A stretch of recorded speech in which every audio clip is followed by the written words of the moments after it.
यह कहानी है एक 12 साल के बच्चे अनुज की, जो उत्तराखंड के एक छोटे से गांव में अपने माता पिता के साथ रहता था। वह अपने नाना नानी से मिलने जाता है और उसके माता पिता को अर्जेंट काम होने के कारण वे उसे वहां छोड़कर वापस शहर चले जाते हैं। अनुज अपने नाना नानी के साथ रहने लगा। एक शाम को वह जंगल के रोड की साइड खेल रहा था। शाम होने वाली थी। उत्तराखंड की घाटी की खामोशी को ठंडी हवाओं के झोंके चिरने लगे थे। अनुज घर की ओर जाने की सोच रहा था। इतने में उसके पीछे वाली झाड़ियों में कुछ हलचल होने लगी, जिसने अनुज का ध्यान अपनी ओर खींचा और वह बहुत ही डरावनी और मन को भयभीत करने वाली सी लग रही थी। और वह आवाज बढ़ती चली गई। फिर उसे झाड़ियों की ओर से एक सफेद कपड़े पहने हुई औरत उसकी ओर आती हुई दिखाई देती है, जिसकी कोई चेहरा नहीं था। और अनुज उसके चेहरे को देखने की कोशिश कर रहा था, परंतु उसे उसका चेहरा दिखाई नहीं दे रहा था। उसकी डरावनी मुस्कान और उसकी बहुत अधिक डरावनी आवाज से अनुज के पैर वहां पर जम से गए। अनुज डर के मारे वहां से हिल ही नहीं पा रहा था। फिर वह औरत अचानक से पीछे मुड़ी और झाड़ियों के अंधेरे में गायब हो गई। अनुज डर के मारे वहां पर खड़ा कांप रहा था। थोड़ी देर में वह होश में आया और घर की ओर भागने लगा। कुछ देर तक अनुज को अपनी आंखों पर और जो देखी घटना पर यकीन नहीं हो रहा था और उसकी हालत खराब थी। रास्ते में चलते हुए वह यह सोच रहा था कि जो उसने देखी वह कैसे इसे बयां करेगा। फिर अनुज घर पहुंच गया और वह उसके साथ हुई घटना को अपने नाना नानी को बहुत अच्छी तरह से सुनाने लगा।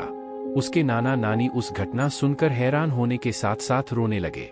अनुज अपने नाना नानी के रोने को समझ नहीं पा रहा था। कुछ देर बाद अनुज की नानी ने अनुज को खाना खिलाया और उसके नाना बिना कुछ बताए घर से बाहर चले गए। उनके रोने और नाना के बाहर जाने के बारे में अनुज को कुछ नहीं बताया, हालांकि अनुज ने अपनी नानी से बार बार पूछा था। कुछ देर बाद उसके नाना घर वापस आ गए और अनुज को गले लगाकर फिर से रोने लगे। उसके नाना ने उसे बताया कि जो उसने जंगल में औरत देखी थी वह एक छलावा है। छलावा की आत्मा जो अपना रंग रूप बदलकर शिकार करती है। वह आत्मा ने गांव के बहुत सारे लोगों को अपना शिकार बनाया है और इस बार उसने तुम्हें शिकार के रूप में चुना है। वह आत्मा जिसे भी शिकार बनाती है उसे वह पहले से ही दिखाई देती है। यह उस आत्मा की खूबी है। और जिसे वह शिकार के रूप में चुनती है उसे वह या तो गायब कर देती है या उसे मार देती है।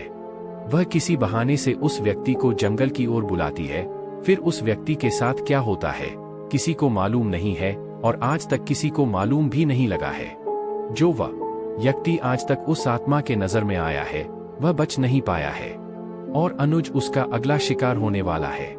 अनुज के नाना फूट फूट कर रोने लगे और वह अपने अंदर साहस पैदा करके अनुज को कहने लगे कि बेटा, तुम्हें डरने की कोई आवश्यकता नहीं है, क्योंकि मैं पास के एक तांत्रिक से लोबान लेकर आया हूं जो आपकी बुरे साये से रक्षा करेगा। और मैंने आपके मम्मी पापा को भी फोन कर दिया है, वह कल आ जाएंगे और तुम्हें यहाँ से ले जाएंगे। यह कहकर अनुज के नाना ने वह लोबान कमरे के कोने में जला दिया।